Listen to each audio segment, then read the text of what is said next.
C'est une question. France, modification de la Constitution, la folie du troisième mandat touche Paris. Telle est notre grande interrogation.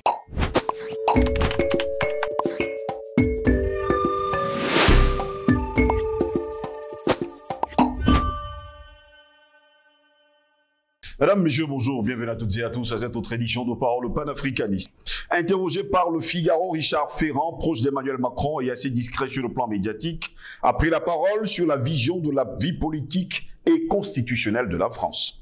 Richard Ferrand aimerait voir Emmanuel Macron briguer un troisième mandat. Dans une interview au Figaro ce dimanche 18 juin 2023, l'ancien président de l'Assemblée nationale ne serait pas contre la révision de certaines règles de la Constitution. Quant à l'impossibilité pour Emmanuel Macron de se présenter une troisième fois aux élections présidentielles, Richard Ferrand le regrette. Il déclare, je cite, « La limitation du mandat présidentiel dans le temps, le non-cumul des mandats, etc. Tout cela concerte notre vie publique dans des règles qui limitent le libre choix des citoyens. Ça affaiblit notre vie politique en qualité et en densité et la rend moins attractive », a-t-il déclaré dans le Figaro, dans son édition de ce dimanche 18 juin 2023. Pour lui, il faut en finir avec certaines contraintes, tout en gardant certains principes inaltérables et surtout inaliénables.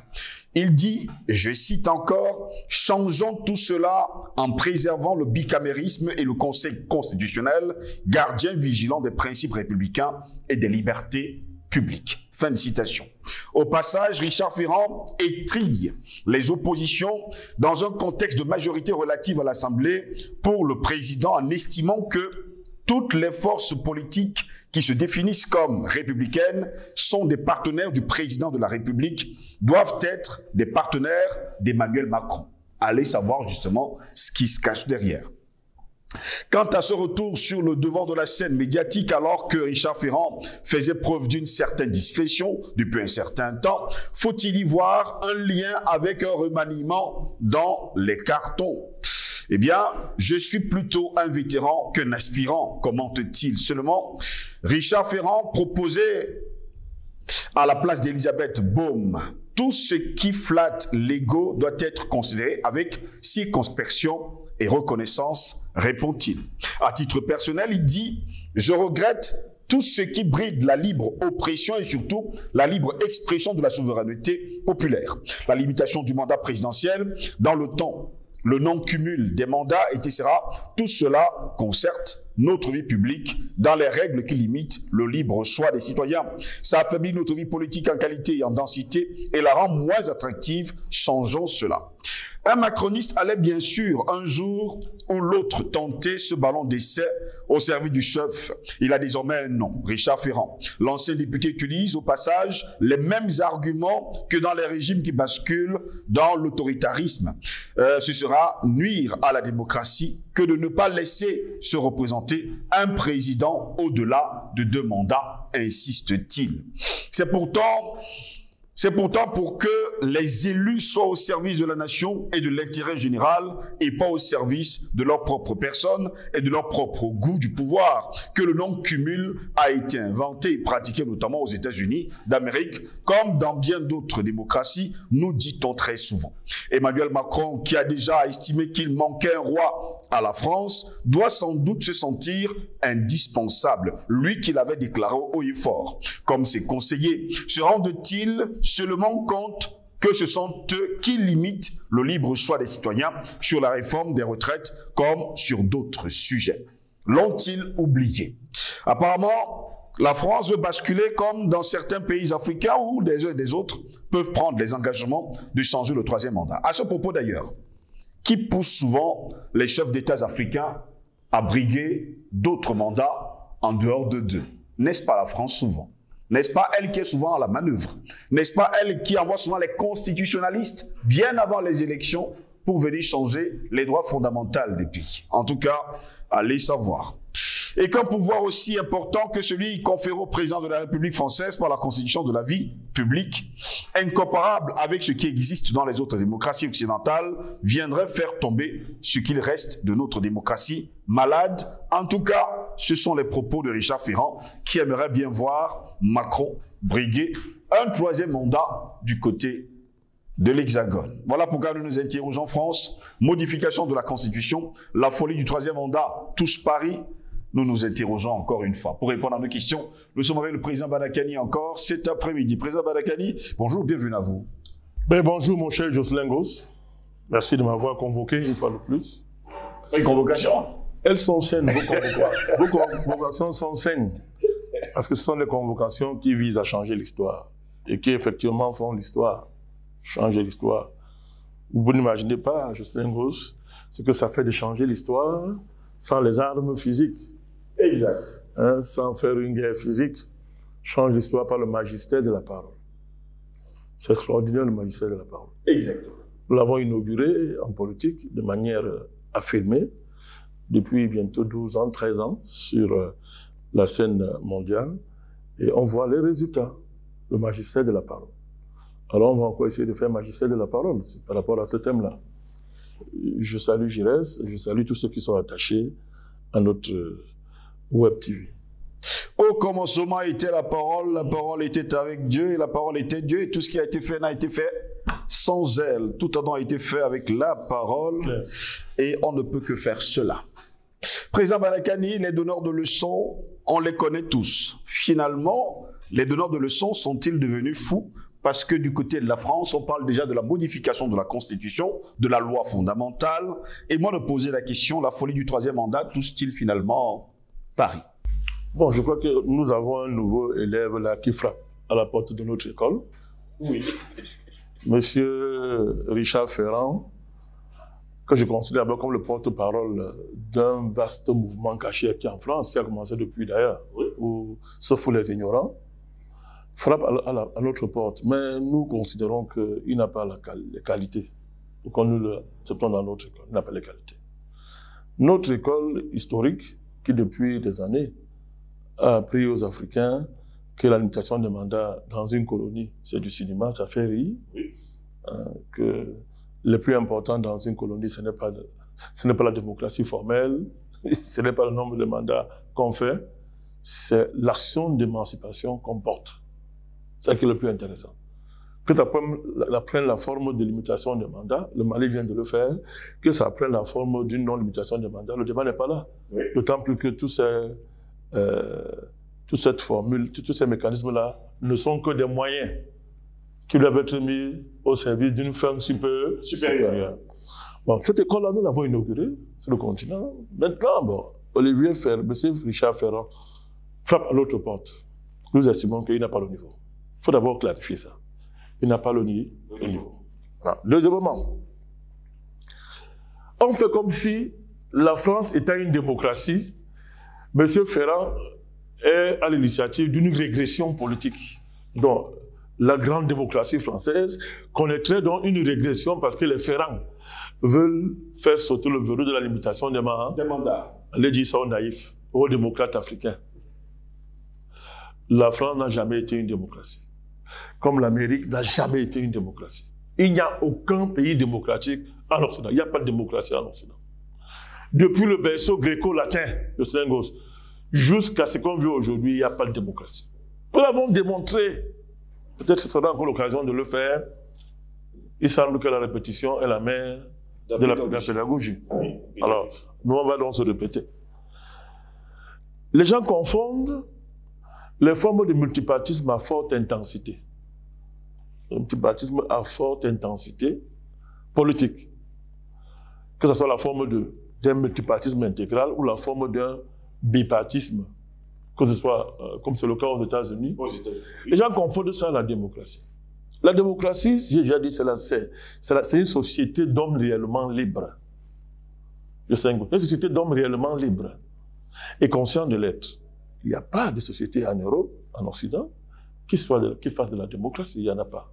Il n'y en a pas. Il faut clarifier ça. Hein. Dans la théorie politique, même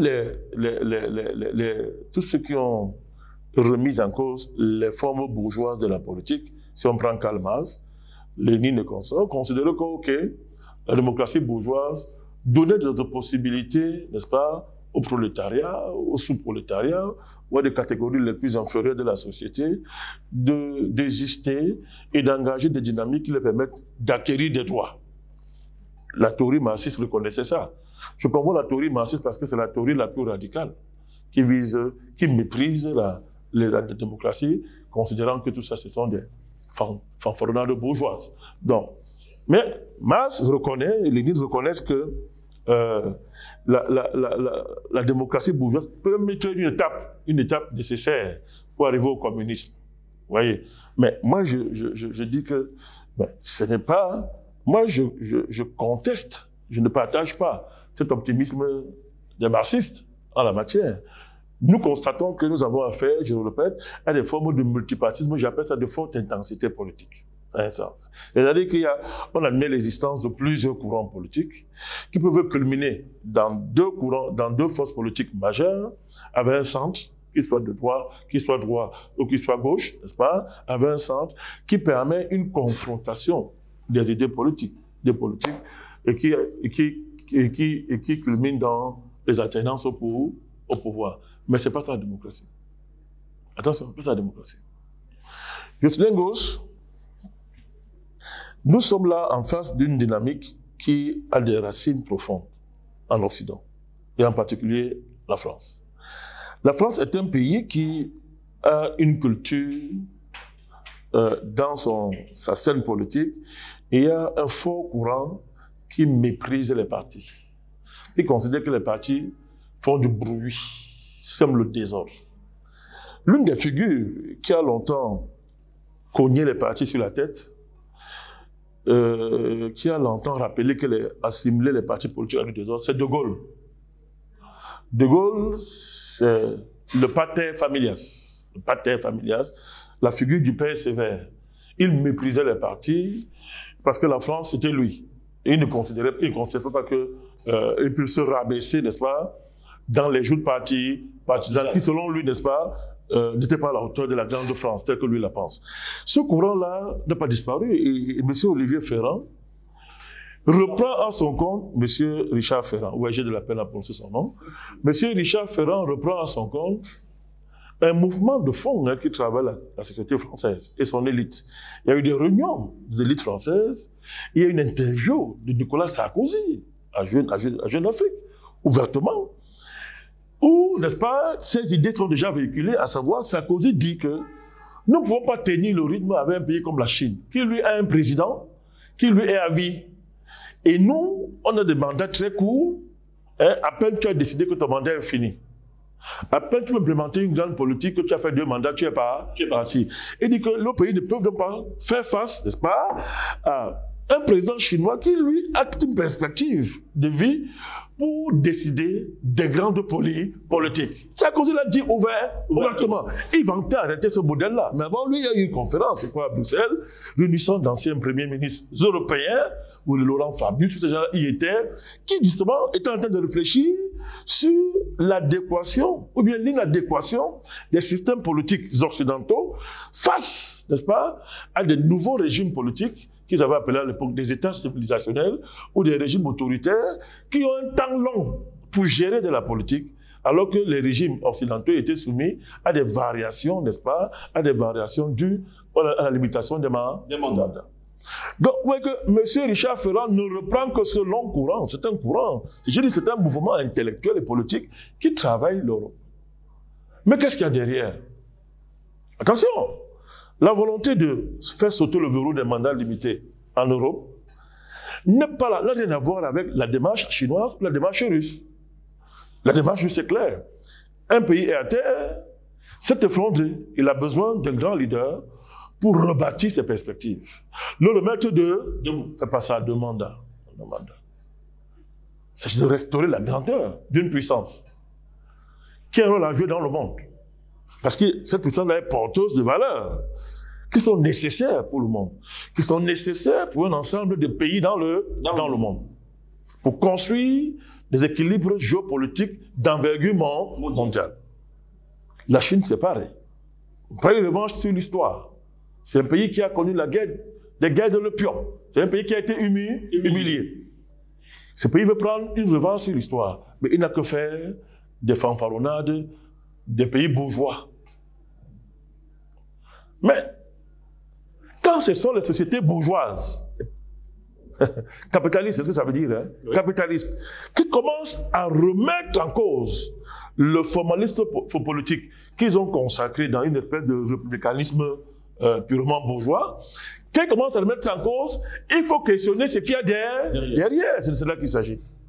Donc, c'est pas la même chose. La dynamique qui a cours là en Occident vise Jocelyne Gauss à faire coïncider la dictature économique avec une dictature formelle, politique, totalement décomplexée. C'est-à-dire que vous avez une dictature économique qui est la loi du capital. C'est-à-dire que l'une des raisons pour lesquelles nous disons qu'il n'y a pas de démocratie en Occident, c'est que la démocratie est incompatible avec le capitalisme. Pas possible. C'est incompatible.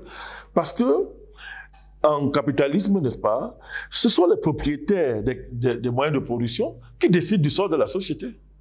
C'est eux, en fait. La contradiction fondamentale du capitalisme, c'est la contradiction qui oppose la nature sociale de la production et le caractère privé de la propriété, de la propriété des moyens de production. C'est la contradiction fondamentale. Cette contradiction-là est fondamentalement, Jocelyne Gauss, antidémocratique.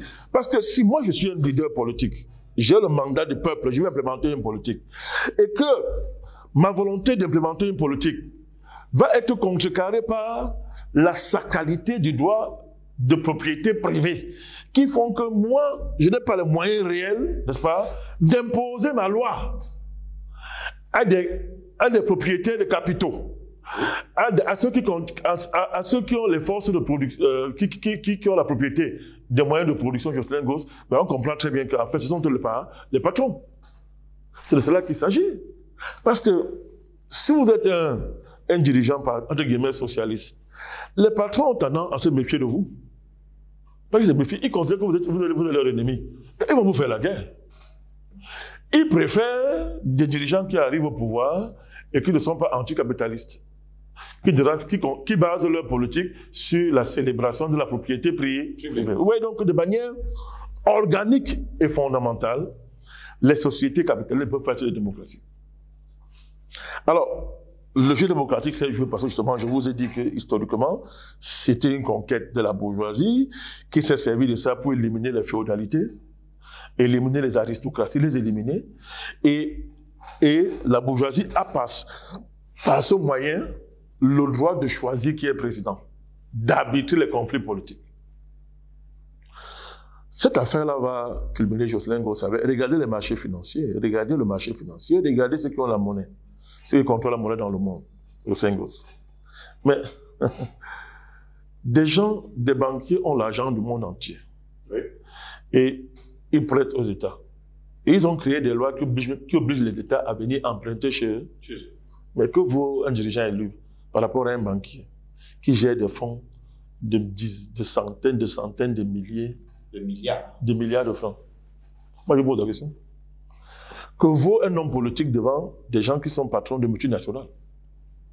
Des gens qui prennent une décision sont en mesure de changer le cours d'un pays par une seule décision économique qu'ils prennent. Que vaut un président devant une multinationale? Absolument. Je pose la question. Mais voilà des questions que les gens ne se posent jamais. Que vaut un président devant le patron de la Banque mondiale, du FMI, Jocelyne Gauss? Que peuvent les dirigeants élus devant la supra-organisation mondiale qui gère la monnaie, qui gère les finances? Alors, on continue de dire la démocratie. Prenez les pays occidentaux, Jocelyne Gauss, depuis pratiquement 40 ans. Regardez bien. La doxa économique, ça veut dire que la nouvelle religion économique, qui considère que les privés sont sacrés, les investisseurs sont la pépite d'or que chacun doit chercher et faire tout pour satisfaire. Jocelyne Gauss, depuis qu'on considère que les investisseurs, les patrons d'entreprise ont du talent, sont les plus talentueux, qui existent sur la Terre, depuis que Davos existe et célèbre, n'est-ce pas, entre guillemets, les patrons d'entreprise à Davos chaque année, dites-moi, quelle est l'alternative politique qui peut s'imposer devant ces gens? Un voyou comme M. Hollande vous a dit que l'ennemi, c'est la finance. Dès qu'il a été élu, il s'est mis à servir la finance. Il a osé dire qu'avant mon élection, je ne connaissais pas la franc-maçonnerie. Maintenant, j'ai découvert la franc-maçonnerie en politique. Hollande. Cette interview existe, elle est trace, connue. Vous voyez comment depuis 40 ans, les partis politiques se querellent pour rien. Quand ils sont au pouvoir, ils appliquent une seule politique. Tous ceux qui ont tenté de varier, on a coupé leur tête, on les a renversés. La politique du maître. La politique du maître. À savoir la célébration du capital. À quoi sert la démocratie quand dans le monde désormais, la pensée idéologique s'est achevée? C'est-à-dire, l'horizon indépassable de la pensée idéologique est fini parce que les banquiers se sont transformés en idéologues. Je répète, les banquiers se sont transformés en producteurs d'idéologie politique. Et ils ont liquidé toutes les idéologies politiques, les ont remplacées par un ou deux, à savoir le salut de la planète et la limitation des naissances et la fin de la démographie. Aujourd'hui dans le monde, quelle est l'idéologie politique qui vaut face à la nécessité de sauver la planète? L'écologie est devenue l'idéologie phare, marquant ainsi la fin des idéologies. N'osez pas parler du communisme. Alors, écoutez, vous méritez la croix. Ne parlez pas du socialisme. Ne parlez pas d'une véritable politique de gauche. Non, ne parlez plus de ça. C'est fini ça. Ce sont des idées ringards. On dit que ce sont des idées des années 75. Et que la pensée politique au XXIe siècle se conjugue en limitation, en danger climatique, en préservation de la biodiversité, n'est-ce pas, comment on dit ça, et comment réfléchir pour régler la question de la surpopulation planétaire. Voilà l'horizon. Voilà l'horizon. Dites-moi alors comment la démocratie est possible dans un tel contexte. Si moi je dis par exemple que je ne suis pas écologiste, je suis mort, non? Je ne suis pas mort. Si je dis que moi je suis contre la nécessité de préserver la biodiversité sur Terre, je suis mort, non? Si je dis que moi je suis pour que les gens accouchent comme ils veulent, je suis mort. Vous voyez comment il est interdit d'avoir une pensée alternative, de développer une pensée contraire à la Bible du XXIe siècle, aux tables de loi qu'on vient de fixer sur la Terre. Mais les mêmes gens vous parlent de démocratie. On peut s'amuser en France chaque année, 3 Tintins s'affrontent là-bas, Mélenchon, Marie Le Pen. D'ailleurs, les Français maintenant rient, parce que depuis au moins 15 ans, 20 ans, ils ont toujours un Le Pen au deuxième tour. On prend les mêmes héros comment? Et dès que Le Pen est là, allez, la personne va gagner. On sait très bien que le grand électeur de M. Macron s'appelle Marine Le Pen. C'est organisé. Alors, vous avez aux États-Unis, ce qui est en train de se passer, où la justice américaine est chargée d'éliminer un candidat. Devant le monde, hein? Il y a une pourriture, c'est-à-dire que la pourriture fait cher. Biden qui est au pouvoir, les preuves sont là qu'il a une pourriture, aucun juge ne regarde. Mais on est en train de fouiller matin, midi, soir, dans la barbe de M. Donald Trump. Et la justice, la palais judiciaire américain est totalement engagée. On dirait un parquet. On dirait un parquet. Comme en France, ou dans ce qu'ils appellent République bananière. Vous voyez très ça? C'est Slingos. Mais quelle démocratie y a-t-il dans un pays où les sondages ont remplacé la pensée populaire? On remplacé la délibération politique au sens authentique du mot. C'est-à-dire que les gens s'asseyent, on délibère sur des projets différents au sens noble du mot. On délibère et on sait ce qu'on fait. On sait ce que veut dire un projet politique. On sait pourquoi on va aller voter. Les sondages ont annexé la délibération politique et sont devenus, n'est-ce pas, le lieu où on décide de qui est président. La France allait même plus loin. Où ce sont les instituts de sondage qui ont annoncé les résultats de la dernière élection présidentielle. Le Conseil constitutionnel a seulement intérim, tout en reconnaissant qu'il y a eu au moins 10 000 cas de fraude électorale. On a fait une émission ici. On a fait une émission. Avec un document, il a fait affaire. Donc, ce n'est pas seulement les sondages, je suis un gosse, mais les algorithmes. C'est-à-dire que les algorithmes servent à quoi? Les algorithmes servent à corriger les résultats des votes d'une manière invisible, personne ne voit. Et Ou allez-vous porter plainte à un algorithme? Vous ne pouvez pas. Donc, vous voyez très bien que M. Olivier Ferrand, Richard Ferrand, est dans du cinéma. C'est un escroc, c'est un imposteur. Il fait de la diversion, faisant croire comme s'il y aurait une régression d'une démocratie, de la démocratie. Hein? Mais ces mots sont intéressants, Justin Gauss. Il dénonce la limitation de mandat comme participant de l'affaiblissement de la densité et de la qualité de la démocratie, comme étant une opposition, une limitation de la libre expression de la souveraineté du peuple. Ah, Justin Gauss. Ah, alors on comprend. Vous voyez très bien que là, vous avez les lamentations de la Macronie, pour être plus précis. La Macronie, c'est la Macronie. Vous savez pourquoi? La démocratie version française est devenue dangereuse depuis que Macron n'a pas de majorité. Quand il avait la majorité, ça allait bien.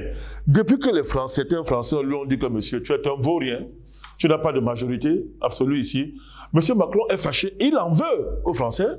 Et il est donc, monsieur Olivier Ferrand, est le porte-parole de la frustration de la Macronie et de monsieur Macron, qui ne comprend pas. Comme tous les petits prétentieux, comment est-ce que les gens ne m'ont pas donné une majorité absolue au Parlement? Je suis obligé de négocier matin, midi, soir avec les Républicains. Je suis négocié de faire des deals en secret avec Marine Le Pen. Notre lobby est obligé de commencer à admettre l'idée que Marine Le Pen peut arriver au pouvoir. Oui, je t'inquiète. C'est de cela qu'il s'agit. Le troisième argument, champ argumentaire que je mobiliserai, c'est la nécessité de comprendre ce qu'il y avait avec le Covid. Le Covid participait de quoi? Le projet covidien participe d'une dynamique visant à imposer une nouvelle forme de gouvernement dans le monde. Le gouvernement technocratique. Ils disent dans leur jargon que non, le gouvernement des hommes est remplacé par le gouvernement des choses. C'est profond, hein? Ce qui veut dire qu'en fait, les hommes n'existant plus. L'important aujourd'hui, c'est de gouverner les choses. On gouverne les choses. Donc le gouvernement technocratique, n'est-ce pas, c'est le gouvernement des experts. Des experts assistés par les ordinateurs. Mais ça, ce n'est qu'une première phase. La véritable phase, c'est qu'on sera dirigé par des robots. Les robots et les data nous débarrasseraient de la bureaucratie, de la paperasserie. La bureaucratie est quelque chose d'ignoble. La bureaucratie est ignoble. Les hommes sont incompétents à gérer et en dégageant du temps. Comme le temps, c'est l'argent, Justin Gauss, alors, comme la bureaucratie, c'est l'horreur absolue, donc le gouvernement bureaucratique est dans l'horreur absolue. Parce que ça coûte cher, la dépense publique est intolérable, l'ennemi du progrès. C'est des formes d'État arriérés qui continuent à aligner des fonctionnaires qui sont nombreux et qui alimentent la dette, etc., etc. Donc, tout ça est démodé. Il faut donc remplacer tout ça par la rapidité des data et des robots. Quatrième révolution industrielle. Il y a un type de gouvernement qu'on est en train de préparer. Pas? Et en France, partout, le gouvernement par les algorithmes est en train de prendre du chemin. Tout doit se dématérialiser. Vous n'avez pas entendu ça? Il faut tout dématérialiser. Dématérialiser la fonction publique. Tout dématérialiser. C'est ça, Justin Gauss. Alors, le Covid préparait à ça. Et vous avez vu quelles ont été les modalités démocratiques qui ont eu lieu pendant le Covid. Les conseils de défense, dirigés par les conseils scientifiques, n'est-ce pas? Qui ont mis entre parenthèses les constitutions. Et des Hitler ont apparu pour, n'est-ce pas, délivrer, n'est-ce pas, toutes sortes de papiers pour circuler au-delà des checkpoints, n'est-ce pas, hein, pour recenser des gens vaccinés. Ceux qui ne sont pas vaccinés, les non-vaccinés ont les mêmes points rouges, n'est-ce pas, le signe de la bête sur le front. On devait aller les parquer dans les camps de concentration, les interdire l'accès aux loisirs, l'accès à la nourriture, n'est-ce pas, comme a dit M. Macron, les emmerder suffisamment. Tout ça, sur la base d'un mensonge scientifique. Donc, l'affaire du troisième mandat là, que vous voyez en France, il faut bien comprendre que les ressources sont profondes. Et que les Africains, il ne faut pas seulement dire qu'on les a contaminés. Il n'y a pas de contamination. Même si, je vais finir par là, je ne passerai pas sous silence le fameux traumatisme de l'oppresseur. D'ailleurs, qui s'est manifesté pas seulement pendant la colonisation, pendant l'esclavage. Les maîtres qui tombaient amoureux des esclaves. Hein, tombaient amoureux. Vous connaissez comment les femmes noires empêchaient les maîtres de dormir la nuit. C'est pas? D'ailleurs, il y a une histoire ici, une histoire au Cameroun là-bas, l'origine du Kabangondo, au Cameroun, n'est-ce pas? C'est-à-dire que les femmes allemandes en Lepo ne supportaient pas la beauté des filles noires qui avaient un forme d'habillement assez spécial à l'époque, qui faisait souvent voir leur beauté. La beauté des seins, la beauté de leur corps, et qui rendait fous les Allemands. Les femmes blanches se sont fait une réunion pour dire qu'il faut qu'on invente une façon de couvrir leur corps jusqu'aux pieds. Parce que quand elles ne sont pas couvertes, nos maris nous abandonnent. Bon, ce sont des traumatismes qu'on a longtemps connus. Vous comprenez ça?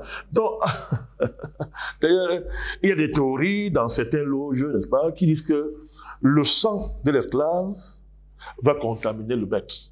Parce que à chaque fois que les maîtres fantasmaient sur les négresses, et ils continuaient à y aller, et sont nés des métis, ces métis-là sont le symbole, les mulâtres, si vous voulez, ces mulâtres sont le symbole du métissage du sang. Et Hitler va apparaître pour dire non, je cherche le sang pur. Le sang pur, qui n'a pas été le sang à rien. Donc c'est un traumatisme, il faut être sérieux. Il y a le traumatisme de l'oppresseur. L'oppresseur, à force d'opprimer, à force de construire une relation avec l'opprimé, qui est une relation basée sur la domination, à la fin, est souvent fasciné par l'opprimé. Et tend souvent, sans se rendre compte, n'est-ce pas, à ressembler à l'opprimé.